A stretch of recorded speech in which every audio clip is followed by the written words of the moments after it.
এই যে 200 জন মানুষ আজকে প্রথম আপনাদের ক্লাস বিদেশগামী নাকি সবাই কি বিদেশগামী। এটা ক্লাসটা কি ওরিয়েন্টেশন ক্লাস।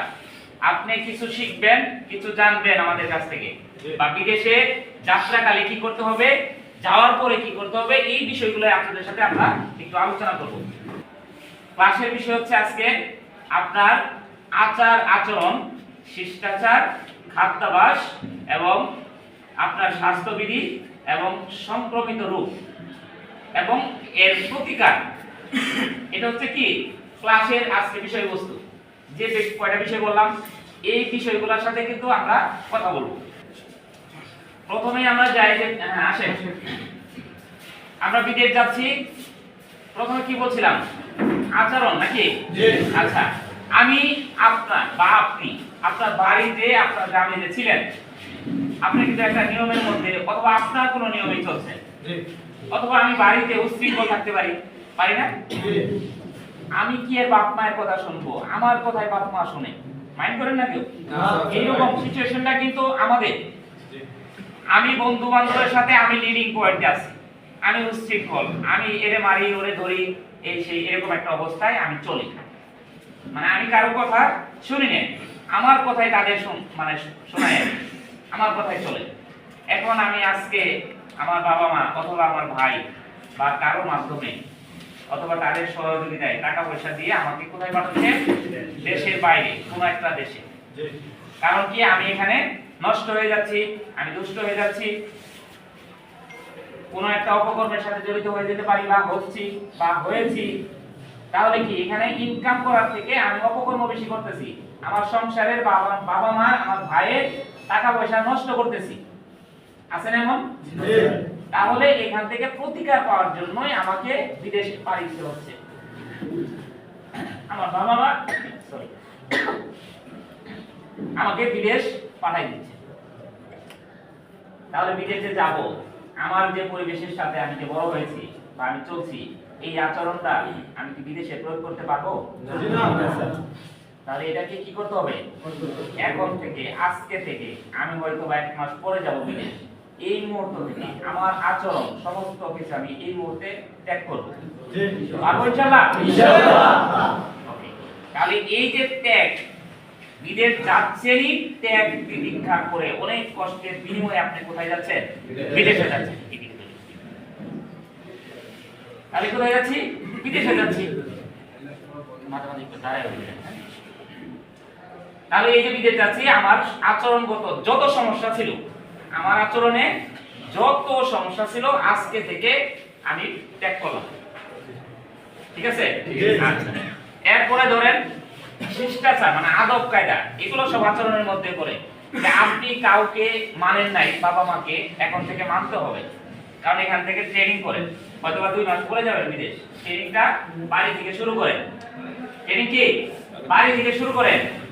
এখানে কোনো কর্মক্ষেত্রে অথবা কোনো কোম্পানিতে কোথাও আপনি কাজ করেন নাই, আপনার বাবা মাকেও কোনো কাজে সাহায্য করেন নাই, কিন্তু বিদেশে যাচ্ছেন শুধুমাত্র আপনি কাজ করবেন। ওখানে কি আপনি কাজ করবেন, আপনি রান্না করবেন, আপনি সবকিছু করে খেয়ে তারপরে ভিজে যেতে হবে, যেই কাজটাই করেন না কেন। কিন্তু এখানে তো 1 গ্লাস পানি কেউ দিতে দেরি হইলে আমি তার সাথে রাগ হয়ে গেছি।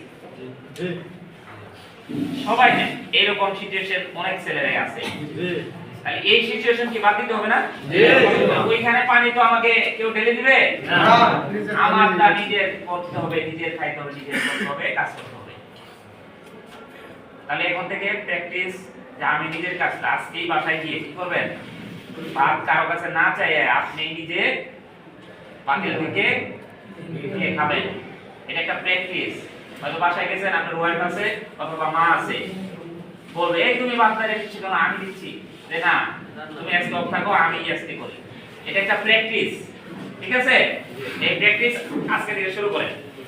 আর বাবা মাকে শ্রদ্ধা করবেন, ভাই বড় বোন যারাই আছে বা আপনার ছোট যারা আছে তাদেরকেও স্নেহ করবেন। এটা শিষ্টাচারের মধ্যে পড়ে। আদব কায়দাটা যদি আপনার সঠিক থাকে, তাহলে বিদেশে গিয়েও আপনার যিনি মালিক থাকবেন, আপনার যিনি সিনিয়র থাকবেন, তাদের সাথে আপনি আদব কায়দার সহিত কথা বলবেন। এবং আপনি যদি কোনো রেস্টুরেন্টে অথবা কোনো দোকানে কাজ করেন তাহলে সেখানে কাস্টমার আসবে, তাদের সাথে আপনাকে আদবের সহিত কথা বলতে হবে নাকি? যদি আদব কায়দা এই যে আচরণগত আপনার যদি সমস্যা থাকে ওইখানে যদি এটা প্রয়োগ করেন তাহলে আপনার চাকরি নয়, আবার ফেরত পাঠাবেন। এই যে ধরেন 5-6 লাখ টাকা বা এর থেকেও বেশি টাকা খরচ করে বিদেশ যাচ্ছেন, তাহলে যদি আপনার কাজ থেকে আমার ফেরত আসতে হয় আপনার সংসার কিন্তু ধ্বংস। আপনি হয়তো টাকা ইনকাম করেন নাই, কে করছে? আপনার বড় ভাই করছে অথবা আপনার বাবা মা করছে ইনকাম। এই টাকাটা কিন্তু নষ্ট করে যাচ্ছে। হয়তো বা কারো অল্প একটু সম্বল আছে, সহায় সম্বল, একটু জমি, এই জমিটুকু বিক্রি করেও অনেকে বিদেশ যাচ্ছে। তাহলে এই টাকাগুলো যদি নষ্ট হয়ে আবার ফেরত আসে আপনি বাংলাদেশে কোনো কাজ করতে পারবেন না। এটাকে মাথায় রাখতে হবে যে আমি যে নষ্ট করে যাচ্ছি, আমি যে টাকা খরচ করে যাচ্ছি, এটার ফিডব্যাকটা আমাকে পরিবারকে দিতে হবে। তাহলে আপনি শুধুমাত্র পরিবারকে দিচ্ছেন না, আপনি নিজে ভালো থাকবেন, পরবর্তী আপনার প্রজন্ম ভালো থাকবে, আপনার বাবা মা ভালো থাকবে এবং বাংলাদেশ ভালো থাকবে। কারণ আপনার ইনকামের টাকায় বাংলাদেশ চলে। যত বেশি রেমিটেন্স আসবে বাংলাদেশ তত বেশি উন্নত হবে। তাহলে আপনার কাছে চাহিদা শুধুমাত্র আপনার ওয়াইফ না, শুধুমাত্র আপনার বাবা মা না, পুরো বাংলাদেশ আপনার কাছে চাহিদা আছে। তাই এই যে মূল্যটা আপনি অনেক বেশি মূল্যবান একটা লোক। আজকে হয়তো তুচ্ছ ছিল ছিলেন বাংলাদেশে বাড়িতে, আপনাকে কেউ দেখতে পারে না, কিন্তু যখনই আপনি বিদেশে গেছেন আপনার অনেক মূল্য হয়ে গেছে। আপনি যেই টাকাটা ইনকাম করেন না কেন, এটা পুরো বাংলাদেশের টাকা, আপনার কাছে বাংলাদেশ পুরো ঋণী থাকবে। তাহলে পুরো বাংলাদেশ আপনার কাছে কি ঋণী থাকবে? তাহলে সেইভাবে আপনাকে পরিপূর্ণ একটা মানুষ, আমরা হয়তো বা মানুষ, দেখতে মানুষ, কিন্তু আসলে কি আমরা মানুষ? আমরা মানুষ হইতে হবে। আমরা যদি মানুষ হই তাহলে পুরো বাংলাদেশ আমার কাছে ঋণী থাকবে। তাহলে আমরা যদি ওই মানুষটা হই নাকি? আচ্ছা, তাহলে এইভাবে আমরা আচরণটা চেঞ্জ করে আমরা যেন বিদেশের মাটিতে কাজ করতে পারি। তারপরে খাদ্যাভ্যাসে যাই। আপনি এখানে যা খাবার খাইছেন বাংলাদেশে, আমরা কিন্তু একটা অভ্যস্ত মানুষ, অভ্যাসের দাস। আমি বাংলাদেশে আমার মায়ের হাতে রান্না সবচেয়ে মজার, এই তো প্রত্যেক মানুষ মা যেমনই রান্না করুক না কেন, আমার মা ভালো রান্না করে, আপনার মা খারাপ রান্না করে, নো, আপনার মা যেটাই রান্না করে না কেন ওটা আপনার কাছে অমৃত, তাই নাকি? তাহলে এই রান্না তো সেখানে পাবেন না। অথবা অনেক আমরা যে খাবারের তালিকায় অনেক আইটেম, ভাত বা মাছ, এই কত কিছু, এই সবগুলো কিন্তু পাবেন না। তাহলে খাবারের যে আপনার অরুচি আসবে, অরুচি আসবে না? আপনি এখানে যা খাইছেন ওখানে খাবার পাচ্ছেন না, বা ওই খাবারের যে স্বাদ লাগতেছে না, এটা কিন্তু আপনি মানিয়ে নিতে হবে। আমি একবার গেছিলাম ইন্ডিয়াতে, ঘুরতে গেছি, তো ওইখানে গিয়ে আমি তো খাইতে পারি না। একটা হোটেলে ঢুকছি, আমার বন্ধুরা সবাই খাচ্ছে মুরগি বা মাংস দিয়ে, কিন্তু আমার যাচ্ছে না। পরে শুধুমাত্র কাঁচামরিচ আর ডাল এইটুকু দিয়ে আমি ভাত খাইছি। আবার গেছি কোথায়, নেপালে, সেখানে একই অবস্থা, একেবারেই খাইতে পারতেছি না, একেবারে অবস্থা মানে ইন্ডিয়ার চেয়ে নেপালে আরো খারাপ অবস্থা, মানে খাবারের ওইখানেও একই অবস্থা যে আমি মরিচ ডাল দিয়ে ভাত খেয়েছি, এরকম একটা অবস্থা। তো আপনারা যখন একটা লং টাইমের জন্য, আমি হয়তো 1 সপ্তাহ 10 দিনের জন্য গেছি, আমার এটা কোনো বিষয় না, কিন্তু আপনি কোথায় যাচ্ছেন? একটা ওয়ার্ক বিষয়ে যাচ্ছেন, কাজের মাধ্যমে কাজ করবেন, সেখানে আপনার দীর্ঘ সময় থাকতে হবে, 2 বছর 3 বছর 5 বছর বা আরো বেশি। তাহলে সেইখানে আপনি ওই দেশের খাবার বা সংস্কৃতির সাথে আপনি মিশতে হবে, ভালো না লাগলেও চেষ্টা করতে হবে, ঠিক আছে? তাহলে সেই খাবারের প্রতি আপনার অনীহা থাকলেও আপনার চেষ্টা করে খেতে হবে, বা নিজে তৈরি করে খাবেন প্রয়োজন, ঠিক আছে? আচ্ছা, গেল। এরপরে স্বাস্থ্যবিধি। আপনি খাবার যদি ঠিকমতো না খান তাহলে আপনার শরীরের স্বাস্থ্য ঠিক থাকবে না, আপনার শরীরে শক্তি পাবেন না। কারণ এইখানে তো ঘুমায় কাটাইছেন, বাংলাদেশে যখন বিদেশে গেছেন ঘুমায় কাটাতে পারবেন না, সেই কারণে আপনার কাজ করতে হবে, সকাল 8টায় অফিসে ঢুকতে হবে, এমনও আছে রাতে 8টায় আসতে হবে, 12 ঘন্টা ডিউটি। তখন আপনার খাবার অবশ্যই খেতে হবে। তাহলে আপনি নিয়মিত 3 বেলা যদি আপনার যেটা ভালো লাগে, যেরকম ভালো লাগে সেইভাবে আপনার খাবার তৈরি করে খেতে হবে, খেলে আপনি সুস্থ থাকবেন। এখন এই সুস্থ থাকার ভিতরে আরো কিছু বিষয় আছে। আপনি চাইলে ধরেন বাংলাদেশে আমি কিছু কিছু বদ অভ্যাসের সাথে জড়িত ছিলাম, থাকতে পারি, নেশা করতে পারি। এখন এই নেশাকে পরিহার করতে হবে। বিদেশের মাটিতেও নেশা পাবেন। এখন বাংলাদেশে নেশা খাইছেন, বিদেশের নেশা খাবেন, আমার অভ্যাস খেতেই হবে, কিন্তু যত খাবেন নিজেকে ধ্বংস করতেছেন নাকি?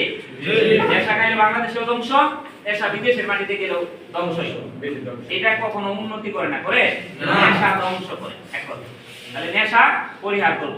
নেশা যদি আমি খাইতেই থাকি তাহলে আমার স্বাস্থ্যও শেষ, কর্মও শেষ, সব শেষ, অর্থ তো যাবেই। এগুলো হচ্ছে কি বদ অভ্যাস, এগুলো খারাপ অভ্যাস, এগুলোকে পরিহার করতে হবে। আবার রাত জেগে মোবাইলে চ্যাটিং করব না, বা মোবাইলে ভিডিও গেম দিয়ে সেই আমরা করব না। কেন করব না? আমার সকাল 8টায় করতে হবে। এখানে বাংলাদেশে আমরা ছেলেরা কি করতেছি, ছেলেরা বা মেয়েরা যেই হোক, রাতের 1টা 2টা পর্যন্ত কি করি? মোবাইলে, ফেসবুকে ভিডিও, ইউটিউব, টিকটক এই সেই দেখি না? রাত শেষ, আসেন কয়টায় ঘুমাইতেছি? 2টা 3টা বেজে যাচ্ছে। এরকম অনেক, আমি নিজেও ঘুমাইতেছি কয়টায়? 2টা 3টায়। ঘুমের কি ডিস্টার্ব হচ্ছে না? তাহলে কি ঘুম যে আমি পারতাছি না, আমার স্বাস্থ্য ক্ষতি হচ্ছে না? হয়তো বা বাংলাদেশে আমি আরামে আছি। কেমন আরামে আছি? আচ্ছা ঠিক আছে, 3টা বাজে ঘুমাইছি, একদম ঘুম থেকে করতেছি 10টা 11টায়। এটা হচ্ছে এখানে পসিবল। কিন্তু বিদেশে আমি যদি রাত 2টা বাজে ঘুমাই, সকাল তো 7টা বাজে উঠতে হবে আমার। স্বাস্থ্যবিধি, আচ্ছা স্বাস্থ্যবিধির মধ্যে কিছু সংক্রমিত রোগ হতে পারে মানুষের, হয় না? বাংলাদেশে হয়তো রোগ নিয়ে যাচ্ছি কিছু রোগ, এগুলো তো অবশ্যই আপনার মেডিকেল চেকআপ করে করেই পাঠাবে না?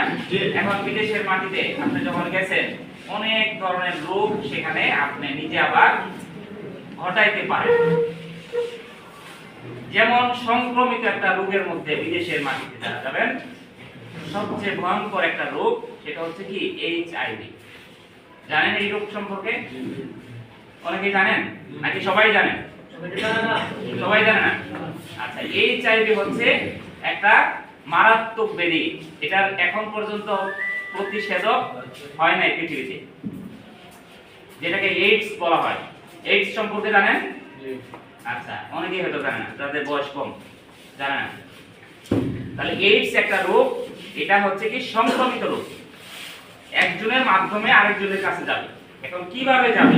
তাহলে আমি কিভাবে সতর্ক থাকবো? দরকার আছে না? আচ্ছা, তাহলে এই রোগটা হচ্ছে রক্তের মাধ্যমে হবে।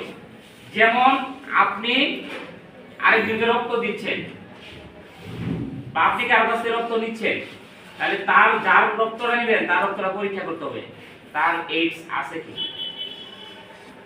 একই সিরিঞ্জ ব্যবহার করা যাবে না, সিরিঞ্জ ইনজেকশনের যে, এটাকে অবশ্যই নতুন ইনজেকশন যেটা আপনি নেবেন আরেকজন যাতে না নেয়। আচ্ছা, এরপরে হ্যাঁ আসেন বলবা, তাহলে এই ক্লাসটা শেষ করে দিতে দাও। আচ্ছা, এরপরে মহিলাদের গর্ভবতী বাচ্চা হইলে, বাচ্চা প্রসব করবে, সেই বাচ্চার সেই রোগটা যদি মায়ের থাকে তাহলে বাচ্চা হবে। বাচ্চা দুধ পান করবে, তার সাথেও এই রোগ সংক্রমিত হবে। এই রোগ থেকে আমাকে সেফ থাকতে হবে, দূরে থাকতে হবে। এখন এই রোগ ছড়াবে কিভাবে? এই রোগ আসল ঘটনা বলি কি? এই রোগটা হচ্ছে বেশিরভাগ হচ্ছে যৌনবাহিত। বুঝতে পারছেন? আচ্ছা, এখন এই যৌনবাহিত রোগ থেকে আমি কিভাবে মুক্ত পাবো? তাহলে প্রথম কাজ হচ্ছে প্রতিকার কিভাবে করবেন। এটা আপনি আপনার স্বামী বা স্ত্রী এবং বিশ্বস্ত কোনো সঙ্গী ছাড়া আপনি যৌন মিলনে যাওয়া যাবে না।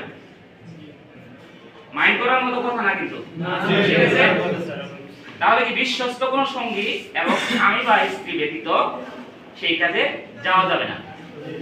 ক্লিয়ার?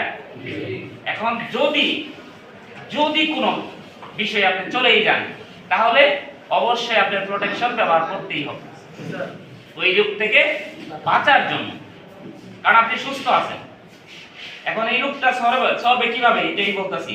তাহলে আপনার সুস্থ থাকতে হলে এই পদ্ধতিগুলো ব্যবহার করতে হবে। প্রথমে কি? স্বামী বা স্ত্রী অথবা বিশ্বস্ত কোনো সঙ্গী ছাড়া এই কাজে যাওয়া যাবে। আর যদি ইনকেস যাওয়াটা তো একেবারেই হারাম, যদি যেও থাকেন তাহলে অবশ্যই আপনার প্রোটেকশনে থাকতে হবে। ক্লিয়ার? তাহলে অবশ্যই আমরা বিদেশের মাটিতে যাব। এই যে এইডস রোগটা বাংলাদেশে ছিল না, হয়তো অনেক দিন যাবত বাংলাদেশে আসছে, কিন্তু কিভাবে আসছে? শুধুমাত্র এটা বিদেশ থেকেই আসছে। রোগটা কোথা থেকে আসছে? বিদেশ থেকে আসছে।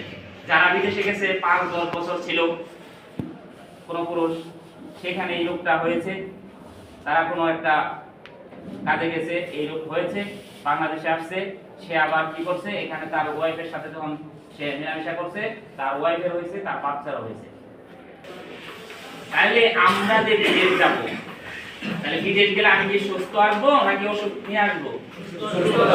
আমি যেমন সুস্থ যাব, সুস্থই যেন আসি। এখন আপনার এই কাজগুলো যদি করতে যান তাহলে কি অর্থ শেষ?